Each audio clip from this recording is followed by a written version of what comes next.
So I finally played Firewatch. Emphasis on finally, being I mentioned it in January 2017. At the rate this channel's going, Jet Set Radio Future will be covered in 2020. By which I hope Firewatch's best elements spread like the blazes you're ordered to spot. Because in spite of the genre, its handful of mechanics reminded me of Far Cry 2 and Alpha Protocol of all things. In the past, I've criticized games, regardless of quality, that strive for plausible worlds, then fill it with abstract inputs, menus, or mechanics that take place outside of said world, for which the only explanation is because it's a video game. It's not that there's anything wrong with mechanics that wouldn't physically exist. One of my favorite games stars a bullet-dodging cop with a body count rivaling the atomic bombs. But I've been puzzled by the frequency of immense budgets used to construct a meticulously detailed world that's subsequently cluttered with information severing your connection with it. And because worlds are built around waypoints and markers, you can't disable this clutter without missing vital information. Not so with Firewatch. Always starting in the tower gives you a frame of reference for each pathway, shortcut, and detour you'll traverse. It's not long before you're forming a rough map in your head of how to leave and get home. Areas are distinct, trails lead to one another in logical ways, and after the first hour, you've got what's needed to explore the majority of this forest. For the occasions you get lost, you've got immediate access to the map. But unlike most games, the map only works as it would in real life. Far Cry 2 also nailed this immersion of never leaving the world, but because of its scale, multiple regions, and stress of combat, it had to gamify the icons and display, where paper maps have a live GPS feed. Where you are and how to get to your destination isn't something handed to you in Firewatch, which in and of itself creates compelling gameplay of using your intelligence to acquire knowledge. The game rarely plays itself. There's no quick-time events, focus buttons, or restricted movement. The only automations are climbing rocks, marking pathways, and your inventory menu. Despite how mundane the tasks seem, due to the constant real-time interactivity, it's engaging and fluid for the runtime. The beautiful art style, soundscapes, and music aren't simply window dressing. The world is a real place you need to account for while traveling. Boomboxes or fires can help lead you to the destination, and the score's rarity directs the tone in any direction from calming to disheartening. Though I wouldn't say it's perfect. The forest trails make sense within a realistic world, but invisible walls do not, and neither do certain inputs, such as how your character can only grab onto rope at the bottom of an incline. I am about half the age of my character, which may explain your cautious speed while vaulting or climbing rope, but that contrasts with unlimited sprinting and rock climbing that put an Olympian to shame. Upon inspection, it becomes clear why some of these choices are made. Removing sprint would frustrate players, as there wouldn't be a reason to save energy in a game lacking immediate danger. Invisible walls exist to prevent somebody from wandering off into the sunset, getting lost in such a manner that the map couldn't assist. And pressing buttons to vault or grab onto things do help connect the player with their character, as inputs are used for everything else they do. But that doesn't stop the game's choices from being noticeable while you play, and perhaps it's a part of game design that's an inevitable no man's land, where some decisions are made because they suit the vision, rather than being the vision.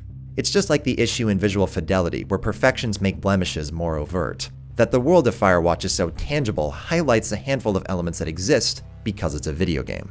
The argument I'll make in regards to movement is your character's hands could have been attached to the right trigger. One of my favorite aspects of Thief, or more recently Deep Rock Galactic, is the ability to grab onto ledges with a space key. There's a satisfying connection to both the world and character when the only thing preventing your death is a single press, effectively recreating the film cliche but dynamically rather than scripted. In the same way left trigger is used for holding the walkie-talkie, right trigger could have been used for vaulting, grabbing, and hoisting yourself up. Though in fairness, the game would have to allow you to die or steal Chell's boots, neither of which the developer seems comfortable with. Adventures like Soma use their world to come up with clever fail-state workarounds, but in the case of Firewatch, I don't see a way for one to exist without immediately reloading a player's checkpoint. Not when the walking simulator subgenre traditionally creates games best experience in one sitting. There might have been an opportunity to treat death as the bad ending, though rewatching that cutscene would probably get tiresome by the second viewing. Plus, that'd likely make for some unintentional hilarity in dialogue scenes. Firewatch is literally about walking and talking, so it's good that both are more appealing than the pitch suggests. Dialogue has the lack of morality or behavior repetition found in Telltale games, but with the pacing of Alpha Protocol, combining the best of both that results in characters which are surprisingly empathetic from the start. Because there isn't a common pattern in the dialogue tree of nice, neutral, meanie, and there's the pressure of responding in a reasonable time frame, there's a connection with not only what the protagonist Henry says, but how he says it. Whether you responded instantly or with silence, if you voiced different thoughts as the conversation progressed. In other words, there isn't what I talked about in my Mass Effect videos, where 2 sentences is all that's needed to affect characters significantly. You're playing a very normal person, and when art has the habit of focusing on the extraordinary, this normalcy feels like a novelty. There's the inevitable problem of dialogue summaries not accurately conveying the tone or subject, but with the linear plot and the lack of a morality system, its frustration is only short-term. And shockingly, I came to have a growing acceptance of it, where I'd normally be frustrated, because I believe the game uses an intentional disconnect with the player on occasion. Henry is someone with a loving wife of nearly 20 years suffering from dementia escalating to Alzheimer's, and he runs from her to take this job in an isolated place. To survey this forest wasn't done with kind intent. Henry isn't doing a good thing. But your dialogue can reflect that, meaning that whether you, the player, agree or disagree with his actions, you are part of his inner conflict. You don't so much control him as you characterize him. And the one person you spend talking to from start to finish is a woman who's just as flawed and even more charismatic. Though I came to grips with something while writing this. I lived in an environment very similar to Firewatch's setting for over 10 years, and know people who behave exactly like its characters, which must be a part of what made this game's story hit home for me. At the same time, I believe the game has merits that stand on their own, and don't just align with my upbringing. There's many interactions with a surprising weight due to the context around them, whether it's naming a forest fire or getting a new piece of equipment. The mundanity of Firewatch's tasks and world is what makes its circumstances meaningful and palpable, more so when they escalate. Its trinity of movement, communication, and presentation is what makes its 3 to 4 hour trek fly by without notice. Not to be misunderstood, Firewatch isn't a masterpiece of gaming, nor an avant-garde piece of storytelling that's going to change the industry. Positive or negative hyperbole is still hyperbole. But what's much fairer to say is this game uses the minimal mechanics of its genre to iterate and execute concepts that haven't been able to flourish in the AAA space. It's hard to nail the pacing of dialogue when your main concern is writing all of it in the first place. The player will likely need assistance with the world you've created for them if the only time they spend in it is in a 20-minute stage. There's certain mechanics and iterations that can't be done in the traditional big-budget action title, and that's the magic of indies and the middle market. I don't have an urge to complete Firewatch again in the same way I don't for Vanishing of Ethan Carter or Soma.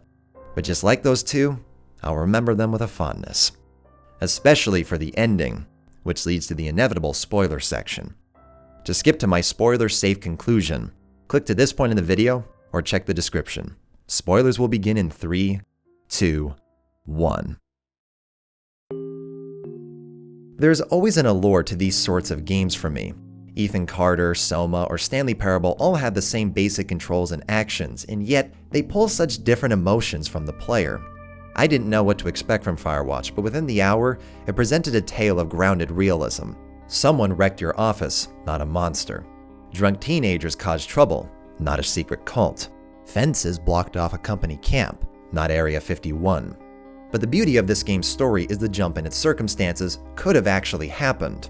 You could have been fired and framed for arson. You could have been left in the forest. The teenagers you met could have been murdered. None of these are beyond the realm of possibility within the game's realistic setting, letting you buy into the plot, its drama, and the tension from it. But while any of those developments could have been heartbreaking and somber, none of them happen. Instead, your character is entirely innocent. You've done nothing for anyone to think you've caused harm to anybody. But that comes with a very negative connotation.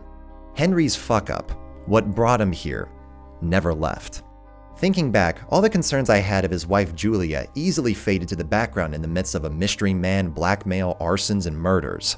So when the curtains pulled back for none of that to result in Henry's life being changed, all that's left is what he's done, running away from his problems and avoiding the responsibilities he's meant to uphold. And then there's Delilah. While Henry may be the man Delilah had come to trust, like, and perhaps something more, he's ultimately what brings to light her own mistakes. Because of his investigation, his curiosity and tenacity, she now knows an innocent boy could have lived had her actions been different. While you're not responsible for her pain, you're a part of it, and that is enough for anyone to run. I love what I do. Discovering things about the games I've played is an absolute joy. But there comes a point where exhaustion is a factor. Whether it's watching every interview, reading every article, or playing through the game 3 or 4 times to verify every scene, that leaves a gap to be filled by games like Firewatch. One without frustration in action or dozens of hours of commitment required. Sometimes it's nice to visit a world for 3 or 4 hours and just get lost in it. While the game's protagonist may have struggled with his escapism, I certainly did not.